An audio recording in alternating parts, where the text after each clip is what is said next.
OMC es brindar, o sea, hacer que los países, que sus países miembros generen un nivel de, como de interacción, pero sin afectar, sin tener, o sea, maximizar la libertad económica, o sea, la apertura económica, pero sin afectar, sin tener puntos negativos. Esto quiere decir sin afectar la producción o la industria nacional de cada uno de ellos. Entonces, los principios de la OMC: no discriminatorio, más libre, previsible, más competitivo y más ventajoso para los países menos adelantados. Esto quiere decir de que existe una cláusula de la OMC que se llama la nación más favorecida, que quiere decir que son, o sea, que si un país tiene un tratado, un país en vía de desarrollo con una potencia, si una potencia le da una preferencia arancelaria a otro país, el mismo país en vía de desarrollo, sin importar su economía, qué tanto dinero tenga, tiene las mismas ventajas o tiene las mismas oportunidades de otro país de entrar en el mercado de ese país, de la potencia.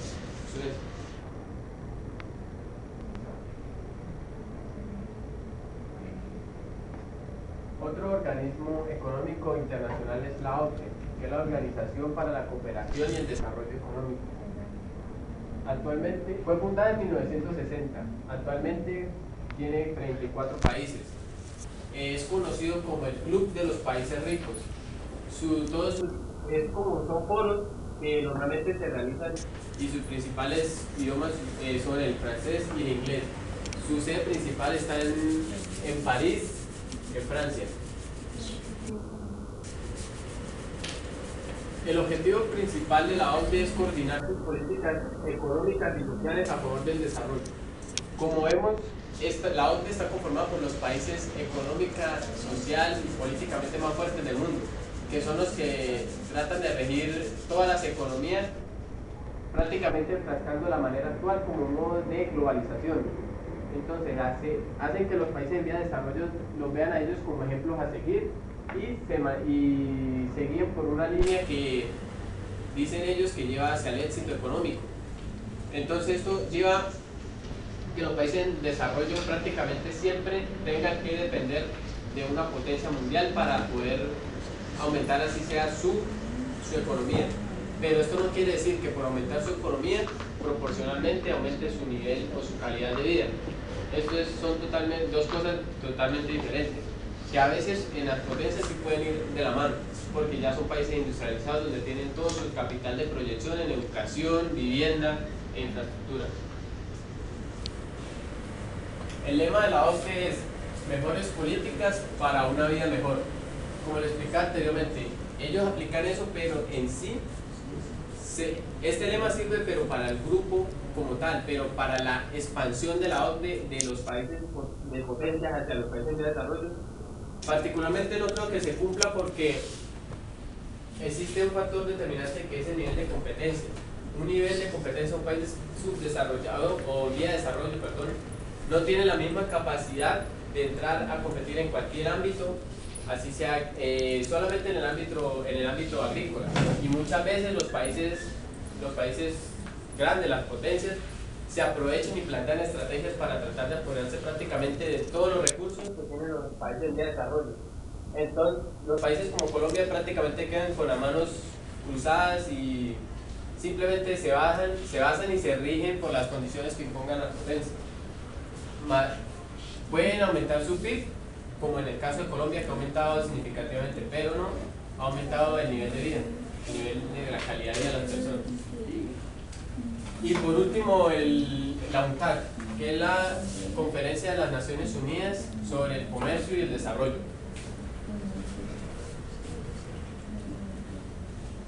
La UNCTAD nació en 1964, posee actualmente 193 países. Fue una iniciativa de la ONU para promover el comercio mundial de una manera sostenible entre los países desarrollados y en vía de desarrollo. Sus principales objetivos. Entre sus principales objetivos se encuentran promover el comercio de los países en vía de desarrollo y estabilizar los precios de sus importaciones y eliminar barreras arancelarias. Otro factor importante que vemos en la UNCTAD es que se considera primero el estudio de las políticas económicas nacionales tanto como las políticas de intervención extranjeras, que es el caso que ha pasado con las últimas crisis que han habido en Europa, ya que, por ejemplo, economías que a través de los años han sido fuertes, como la economía española o la italiana, se han visto últimamente afectadas. Entonces, cuando entra en crisis la economía nacional, que por estar ellos en una organización internacional conjunta, afecta a todos los países miembros. Pero entonces ahí es donde entra la intervención extranjera, como países fuertemente económicamente, como son Alemania, Inglaterra o Francia, entran a ayudar a financiar a estos países para aumentar o mejorar su balanza de pagos, pero a la vez para tratar de implantarle las medidas estratégicas para que ellos puedan salir de la crisis. O sea, a España le ayudan, le dan sus recursos, pero ellos mismos no pueden tomar las decisiones para qué decisiones, qué política económica o estrategias implementar, sino simplemente se tienen que dejar plantear las estrategias por los países que les aportan. Las funciones claves de la UNTAC: dice, actúa como foro, consulta con expertos y lleva un consenso, realiza investigación por parte de los expertos, brindar asistencia técnica a los países en desarrollo. Entonces, cuando se va a tomar una decisión en conjunto con todos los países miembros de la UNTAC, primero se plantea una estrategia global en pro del mejoramiento del desarrollo de la economía, no solamente de un solo país, sino de todo. Siempre tiene que ser a nivel global.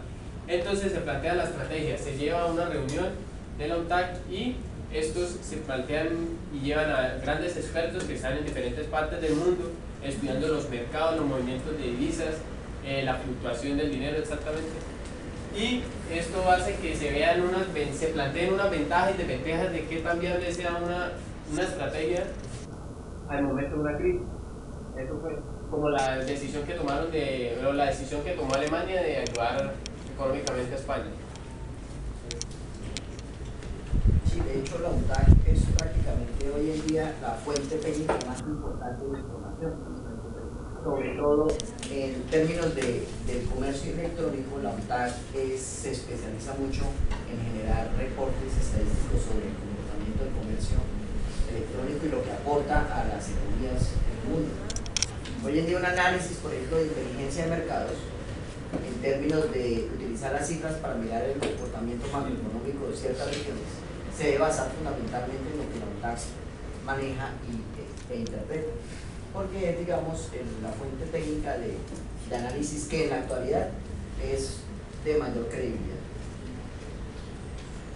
Las principales actividades actuales de la UNTAC son comercio de productos básicos, inversión en tecnología, fomentar las empresas, incentivando la inversión extranjera en cada uno de los países.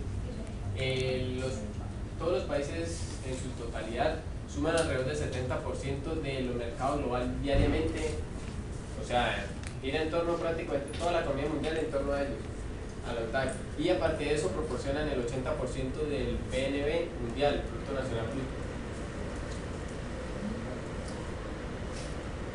Para terminar, tengo un cuadro de la variación de la deuda externa en Colombia. O sea, lo que ha aumentado la deuda externa desde el 2000 hasta el año inmediatamente anterior, 2011. Voy a explicarla así brevemente cuáles fueron los rasgos más importantes, por qué se ve el aumento significativo de esa deuda externa. Del 2000 hasta el 2006 prácticamente no hubo tanta variación y más que todo se mantuvo constante la deuda externa, pero a partir del 2007 hasta el 2011 hubo un gran cambio, un aumento en la demanda extranjera debido a varios factores. Pero en la actualidad el sector en Colombia, el sector que más le debe a los organismos internacionales es el sector privado, y mientras que el sector público en cambio ha reducido, pero muy poco su deuda. ¿Por qué en el sector privado? En el sector privado debido a en los últimos años a la revaluación del peso frente a la moneda del dólar.